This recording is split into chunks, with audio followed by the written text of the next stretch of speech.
जी की महिमा। गीता किसी बात को लेकर नहीं चलती है, अर्थात द्वैत, अद्वैत, विशिष्टाद्वैत, द्वैताद्वैत, विशुद्धताद्वैत, अचिंत्य भेदाभेद आदि किसी भी बात को, किसी एक सिद्धांत को लेकर नहीं चलती है। गीता का मुख्य लक्षण यह है कि मनुष्य किसी भी बात, मत, सिद्धांत को मानने वाला क्यों न हो, उसका प्रत्येक परिस्थिति में कल्याण हो जाएगा। वह किसी भी परिस्थिति में परमात्मा प्राप्ति से वंचित न रहे, क्योंकि जीवन मात्र का मनुष्य योनि में जन्म केवल अपने कल्याण के लिए ही हुआ है। संसार में ऐसी कोई भी परिस्थिति नहीं है जिसमें मनुष्य का कल्याण न हो सकता हो, कारण कि परमात्म तत्व प्रत्येक परिस्थिति में समान रूप से विद्यमान है। अतः साधक के सामने कोई भी और कैसी भी परिस्थिति आए, उसका केवल सदुपयोग करना है।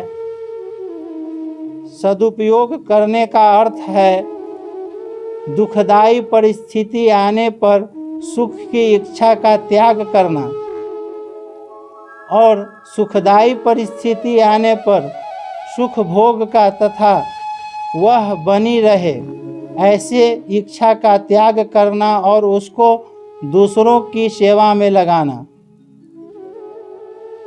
इस प्रकार सदुपयोग करने से मनुष्य दुखदायी और सुखदायी दोनों परिस्थितियों से ऊंचा उठ जाता है, अर्थात उसका कल्याण हो जाता है। सृष्टि से पूर्व परमात्मा में मैं एक ही अनेक रूपों में हो जाऊं, ऐसा संकल्प हुआ। इस संकल्प से एक ही परमात्मा प्रेम वृद्धि की लीला के लिए, प्रेम का आदान प्रदान करने के लिए स्वयं ही श्री कृष्ण और श्री जी, श्री राधा इन दोनों रूप में प्रकट हो गए। उन दोनों ने परस्पर लीला करने के लिए एक खेल रचा। उस खेल के लिए प्रभु के संकल्प से अनंत जीवों की जो अनादिकाल से थे और खेल के पदार्थों शरीर आदि की सृष्टि हुई। खेल तभी होता है जब दोनों तरफ से खिलाड़ी स्वतंत्र हो। इसलिए भगवान ने जीवों को स्वतंत्रता प्रदान की। उस खेल में श्री जी का तो केवल भगवान की तरफ ही आकर्षण रहा। खेल में उनसे भूल नहीं हुई, अतः श्री जी और भगवान में प्रेम वृद्धि की लीला हुई। परंतु दूसरे जितने जीव थे उन सब ने भूल से संयोग जन्य सुख के लिए खेल के पदार्थों, उत्पत्ति विनाशशील प्रकृति जन्य पदार्थों के साथ अपना संबंध मान लिया, जिससे वे जन्म मरण के चक्कर में पड़ गए। खेल के पदार्थ केवल खेल के लिए ही होते हैं, किसी के व्यक्तिगत नहीं होते। परंतु वे जीव खेल खेलना तो भूल गए और मिली हुई स्वतंत्रता का दुरुपयोग करके खेलने के पदार्थों को अर्थात शरीर आदि को व्यक्तिगत मानने लग गए। इसलिए वे उस पदार्थों में फंस गए और भगवान से सर्वथा विमुख हो गए।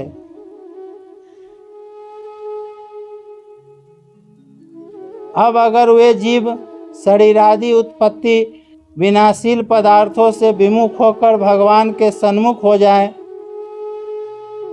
तो वे जन्म मरण रूप महान दुख से सदा के लिए छूट जाए। अतः जीव संसार से विमुख होकर भगवान के सन्मुख हो जाए और भगवान के साथ अपने नित्य योग नित्य संबंध को पहचान ले। इसलिए भागवत गीता का अवतार हुआ है। स्थिति जैसे यत्रो परमते चित्तं निरोधं योगः सेवया, युज संयमने धातु से बना योग शब्द जिसका अर्थ है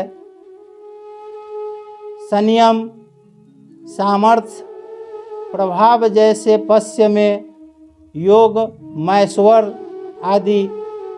गीता में जहाँ कहीं योग शब्द आया है उसमें उपयुक्त तीनों में एक अर्थ की मुख्यता और शेष दो अर्थ की गौणता है। जैसे युजिर योगे, बाले योग शब्द में समता संबंध की मुख्यता है, पर समता आने पर स्थिरता और सामर्थ्य भी स्वतः आ जाती है। युज समाधौ वाले योग शब्द में स्थिरता की मुख्यता है, पर स्थिरता आने पर समता और सामर्थ्य भी स्वतः आ जाती है। युज संयम में वाले योग शब्द में सामर्थ्य की मुख्यता है, पर सामर्थ्य आने पर समता और स्थिरता भी स्वतः आ जाती है। अतः गीता का योग शब्द बड़ा व्यापक और गंभीरार्थक है। पातंजल योग दर्शन में चित्त वृत्तियों के निरोधको योग नाम से कहा गया है और उस योग का परिणाम बताया है। दृष्टा के रूप में स्थिति हो जाना, योग से चित्त वृत्ति निरोध तथा द्रष्टु स्वरूप वस्थानम। इस प्रकार पातंजल योग दर्शन में योग का जो परिणाम बताया गया है उसी को गीता में योग नाम से कहा गया है। दूसरे अध्याय का 48वां और छठे अध्याय का 23वां श्लोक। तात्पर्य है कि गीता चित्त वृत्तियों से सर्वथा संबंध विच्छेद पूर्वक स्वतः सिद्ध सम स्वरूप में स्वाभाविक स्थिति को योग कहती है।